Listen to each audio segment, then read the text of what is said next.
Hello po sa inyo mga Kachansky, kumusta po kayo? At ngayong araw na ito ay meron naman po tayong bagong ibabahagi sa inyo na kung saan ito po ay mga simpleng paraan para mas lalo pa maka-attract ng good luck na yan sa saping yaman man o pananapi. So bago po ang lahat ay nais ko lang pong i-promote sa inyo mga Kachansky para po sa mga gusto ng mga pampaswerte sa inyong mga negosyo, sa inyong mga trabaho, sa inyong mga career o kung kayo po ay mahilig maglaro na namang uri ng sugal. Meron po tayong pampaswerte dyan para po sa mga interesado ay mag-PM naman po kayo sa akin. So itong pong pampaswerte mga Kajansky ay maaari niyo pong gawin bago po matapos ang taong 2024. Para po pagpasok ng taong 2025 ay magiging maganda ang takbo ng inyong pamumuhay o ito po ay ang taong ito ay ng taong 2025 ay tuloy-tuloy po ang pagpasok ng swerte.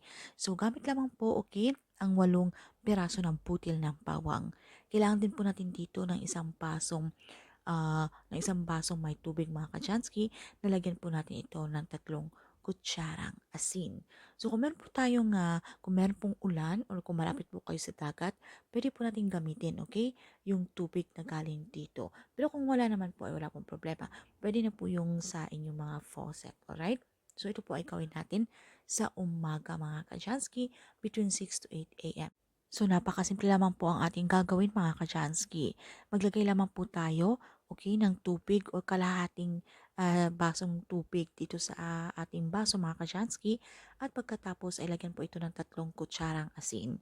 3 kutsarang asin mga Kachansky dahil ang asin po ito po ay makakatulong para po sa mga negative energy o mga hadlang na yan o kung bakit po kayo minamalas. Kung ito pong taong ng 2024 ay marami pong mga problemang dumarating sa inyo, marami pong mga pagsubok na tila kaila po sa inyo ng swerte.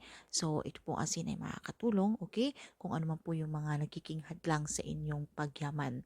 And then, pagkatapos ay ilagay nyo na po ang 8 butil ng bawang mga Kajansky. Kahit hindi nyo na po balatan ay wala pong problema yan. So ayan po at meron na po tayong napakasimpleng pampaswerte mga Kajansky.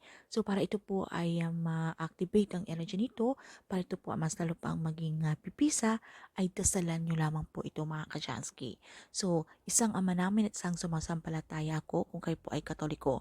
Pero kung hindi nyo naman po kabisado ang dasal na ito or iba po ang inyong reliyon, ay wala pong problema. Pwede nyo pong sambitin ang inyong mga personal na dasal. Basta't ang importante naman dito tayo po ay sincere kapag tayo po ay nakikipag-communicate kay universe. And then sabitin nyo na po ang inyong mga kahilingan mga Kachansky. Ang inyong mga intensyon kung bakit ginagawa nyo po ang ritual na ito. So dapat po good intention lamang po. So ano man po ang inyong mga problema sa kagipitan sa pera, kahirapan, or kung meron po kayong mga pinagdadaanan sa inyong mga trabaho, sa inyong mga negosyo, mga Kachansky. So, huwag niyo pong limitahan ang inyong mga sarili. So, inyo pong sambitin yan.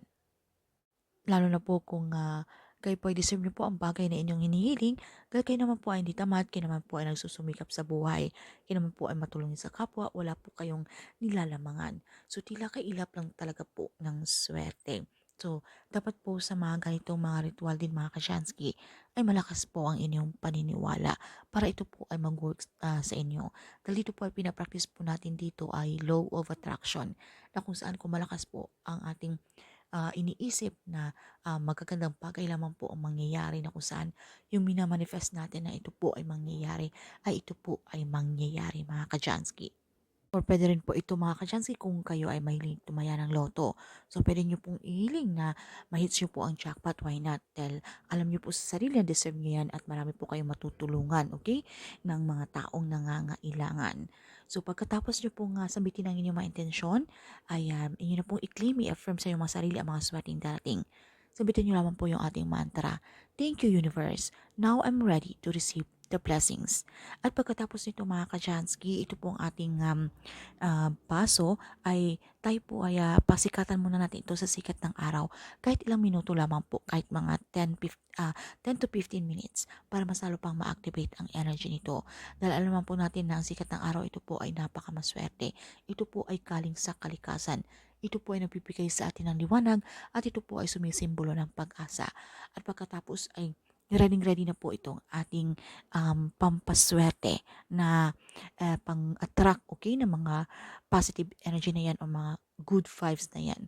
So, pwede po natin itong i-display mga kasyansky sa gilid po ng inyong mga pintuan, okay? Kung wala pong mga bata or kung safe po itong ilagay doon, okay? So, kung hindi naman po, pwede nyo po itong lagay kung saan po yung wall spot area ng inyong pamamahay. Pwede nyo rin po itong ilagay sa inyong tabi ng inyong mga altar. Dahil ito po ay isa sa positibong bahagi ng lugar ng inyong pamamahay mga ka. So hayaan nyo lamang po ito doon mga ka-Jansky at bago po pumasok, okay, ang taong 2025, like January 1, okay? So bago po mag-January 1, ay i-dispose nyo na po iyan mga ka-Jansky, okay? So make sure na ito po ang ating tubig ay pwede nyo po itong itapon sa inyong mga inidoro or sa inyong mga lababo. At pwede nyo pong ibaon sa lupa. Ito pong ating bawang. So, huwag niyo pong kaligtaan na sa pagpasok po ng taong 2025 ay kailangan ma-dispose nyo na po agad yan. Para po sa pagpasok po ng taong yan, okay, sa bagong taon, tayo po ay siswertehin. At marami pong swerte na darating, lalo na po sa usaping pananalapi. Kailanman ay hindi ka na po maghihirap at hindi ka na po magkikipit sa pera. So, malay mo, ikaw yung unang magiging milyonaryo sa inyong pamilya mga ka-Chansky at i-claim nyo na po ang mga swerteng darating. So ayun lamang po ang mga ka-Chansky at syempre sabayan po natin ito ng pagsusumikap, aksyon, pagpaplanong gagawin. So hindi po ito mag-work kung kayo po mismo ay magiging tamad at mag-aantay na lamang po kayo ng grasya dahil po kayo ay nag-rely sa itong mga pampaswerte. So dapat po ay sabayan po natin ito ng pagsusumikap, okay?